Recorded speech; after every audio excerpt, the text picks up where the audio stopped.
I know many of you are concerned, many of you are worried. Many of you are feeling upset with what is unfolding in front of our eyes with the rapid spread of this coronavirus. When we hear that our masajid are closing their doors, not just in this country but around the globe, when we see images of the Kaaba, the Mataf area being empty, when we read announcements that Jummah is being cancelled, and all of these things, they bring great sadness and pain to our hearts. And this is something which is normal, this is something which is natural. But I don't want us to feel despondent. And I want to share with you something that happened this morning. After dropping my children off at school, I went to Sainsbury's. As I was entering, there was an old lady who was coming out of the same door. So, I stood to the side to allow her to pass by. As she was passing by, she looked at me and she stopped. And she said, "We're going to get through this," in reference to the crisis that we're facing. We exchanged some words and then we both went on our way.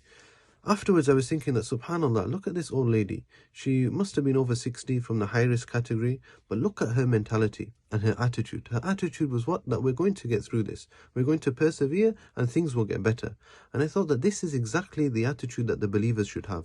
That yes, the coming weeks, the coming months are going to be difficult. There's going to be hardship.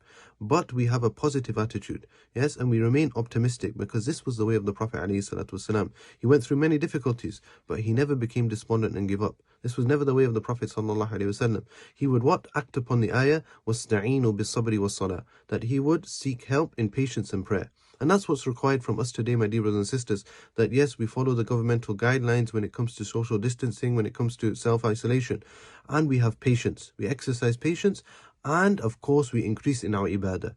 That we make a commitment to Allah subhanahu wa ta'ala that, oh Allah, our masajid might be closed, but we're going to increase in our worship. We're going to make our homes into masajid. We're going to establish Salatul Jama'ah at home with our families. Oh Allah, we're going to call the adhan. We're going to call the adhan in our homes. Ya Allah, we're going to come closer to you and worship you even more. This is the commitment that is required from us in these difficult times, my dear brothers and sisters. I ask Allah subhanahu wa ta'ala that He gives myself and all of you the tawfiq.